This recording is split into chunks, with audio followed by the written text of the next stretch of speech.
How does he? Peyton won 4 division titles in his 4 years there. Peyton won a Super Bowl in his went to 2, won 1, and was an MVP through 37 touchdowns, 55 touchdowns, and through 39 touchdowns. So how, after only getting to the Super Bowl, is Tom Brady number 1? I would say Drew Brees, considering what Skip.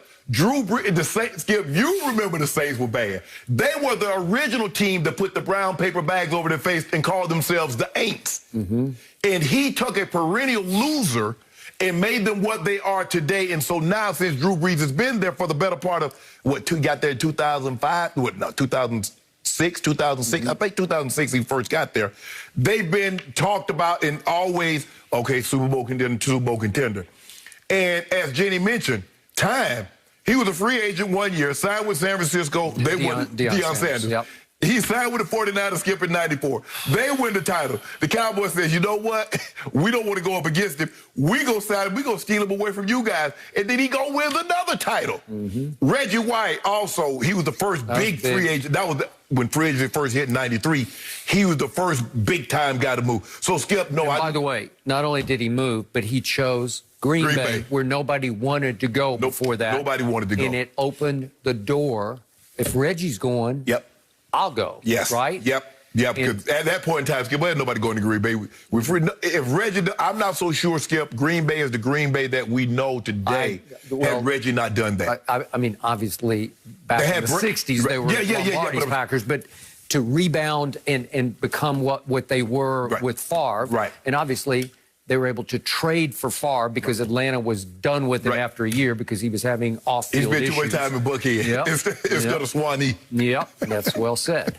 So I hear what you say about Peyton and Drew Brees, and I was right in the middle of the Deion Sanders. Okay, let me address Deion first. That's the all-timer where you go from one team to the other and you go from Super Bowl to Super Bowl. My issue with it in the biggest picture is those were by far the 2 best teams of the day. Dallas and San Francisco, because the year before Deion, Dallas had beaten San Francisco in the NFC Championship game. It was the Memorial. Jimmy Johnson calls the radio station to tell him, well, I guarantee the victory, and won that game 38-21, and then went on to the Super Bowl and just crushed Buffalo. It was a close game for a half, but then they crushed them 30-13. Emmett just took the game over, okay? So it was clear Dallas was already the best team. So then Deion goes to San Francisco, and all of a sudden, Steve Young and company break through against the Cowboys. They got the game at Candlestick, Emmett had a pulled hamstring, and he was about half Emmett in that game. But they went on from that game to just crush San Diego in the Super Bowl 49-26. Well, you knew whoever came out of that game was going to crush San Diego. San Diego. So my point is, Deion became, to me, the cherry on top of 2 very good teams. Then he goes the next year to Dallas, and they avoided San Francisco because Green Bay knocked them off. Remember that? And then Dallas goes to the Super Bowl and gets to play Pittsburgh and Neil O'Donnell. He just wasn't very good, the truth was. And Larry Brown is the MVP of the game because he intercepts Neil O'Donnell. Returned one for a touch. I think he got him 3 times. So he's the MVP. Okay, so my point is, Deion changed the fate of both teams, but they were both really good to start with. Got there, And it was just going to be cherry on top. Who's the cherry on top? Well, it's Deion, and it's Deion. And I got to bring this up because it sticks in my craw. He won't like me saying this because I love prime time, but in that NFC Championship game, that first year after the 94 season at Candlestick, in the mud at Candlestick, Dallas is behind 21-0, storms back thanks to Michael Irvin, who'd had the game of his life with Deion taking him man-to-man. It was the greatest individual battle I've ever witnessed on a football field. I told you, if I had to pay for one game in my life to go back and be a part of it, if I could jump in the time machine, I would want to go watch that one again.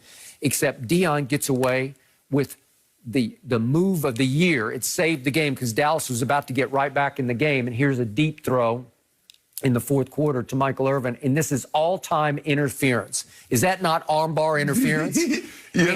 But see what time did?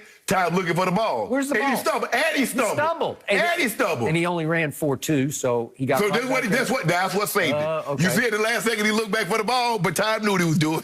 And people don't realize Skip Time or Dion's left-handed, so that's his dominant hand. That's true. That's a good point. Very good point, actually. And Troy Aikman, a lot of people said he couldn't throw the deep ball, but he threw that one right on the button, and it's about to be 38-35 at that point. How your pants so clean? Yeah, good question. Good question. And the ref keeps the flag in his pocket, and first-year head coach Barry Switzer bolts out onto the field screaming bloody murder, and they throw flags at him like crazy, and they get they don't get the penalty. They don't get the pass. They go backwards 15 yards, and all of a sudden it goes from 2nd and 10 at the 49-43 to 3rd and 25, and then Troy ends up getting sacked on 4th down, and that was the game on that play. So, again, I'm going to slightly disqualify Primetime on his impact. Again, Peyton took over a team that Tebow had obviously taken to the division title and won a playoff game against Roethlisberger. Drew Brees, it took a little while for him to settle in and get going, but how can you discount that Brady walks in the door with a team that's 7-9, loaded in a pandemic, but they're 7-9. Yeah, but they're loaded, Skip. The Buccaneers haven't gone to the playoffs in forever, right? What was it like? What 2014 years? It's I was going to say 15 years, but 2006, 2007, and obviously it's back to the 2002 season since they won a Super Bowl, and he in the pandemic he turns them right around and takes them to the Super Bowl that is scheduled to be played in your home stadium.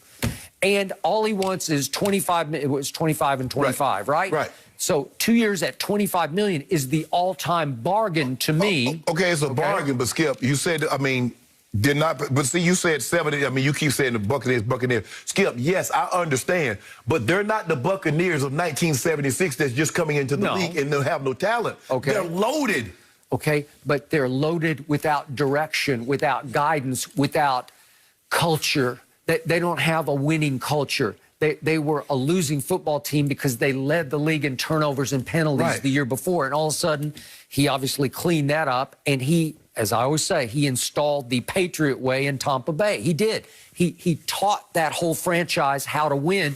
And he did it on the fly and got them to a Super Bowl in the first year. Yes. Okay? Well, Peyton's team was loaded too. Yes. So it was easier for Peyton to flip the switch there. I just didn't think Peyton could physically stand up. Right. That was a bargain because nobody thought he could do it anymore, right? Yeah. He basically knocked on your door. Yes. So did Brady. I mean, I give you that. But Brady saw the potential, but he realized, he helped it realize its potential. Yeah, and think about it. Look at what Peyton did for Demaryius Thomas. Yeah. What he did for Eric Decker. Got Eric Decker paid. Julius Thomas became the highest paid tight end. Demaryius Thomas became one of the 2 highest paid wide receivers. He made a lot of people wealthy on the offensive side that would not have been household names.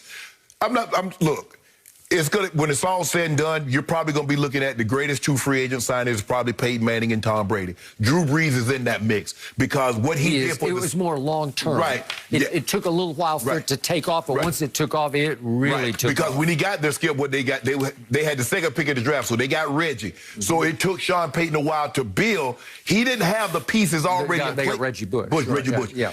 They didn't have the pieces already in place like Tampa. Tom just came in. He's like, man, I got some great ingredients here. I just don't got to mess this up. Same thing with Peyton. Man, y'all got 2 receivers, a tight end, a first-round draft pick at running back. Wait, you got Von Miller rushing the passer? Oh. Yes. Okay. You had Malik Jackson and Derek Wolfe. You had Chris Harris Jr. They ended up signing Akeem Talib. They did. They brought in T.J. Ward. Yeah. So they added some, but Skip, they were just like Tom. And Tom realized this. As you said, he surveyed the land. Now, where can I go that they don't have a QB entrenched that I could go in and possibly replace, that they got talent?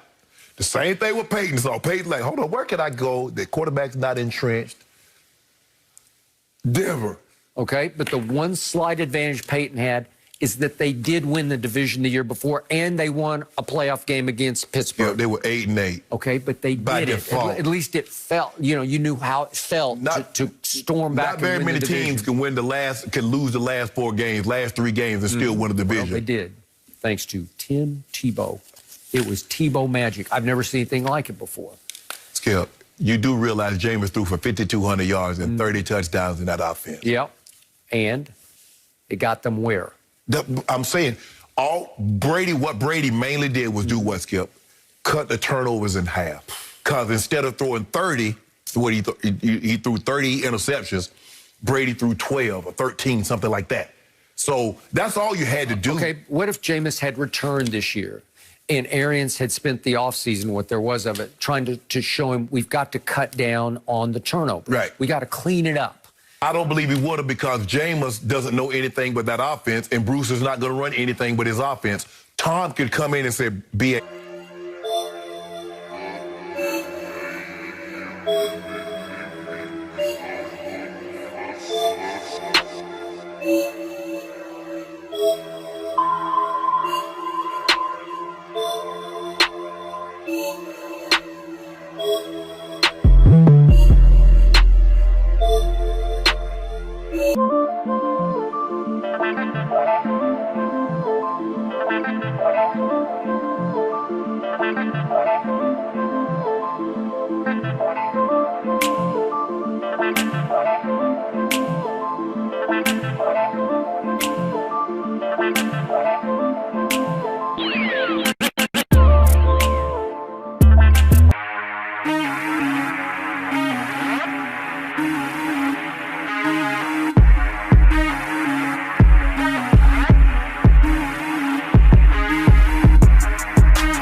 what they are today. And so now, since Drew Brees has been there for the better part of, got there in 2005?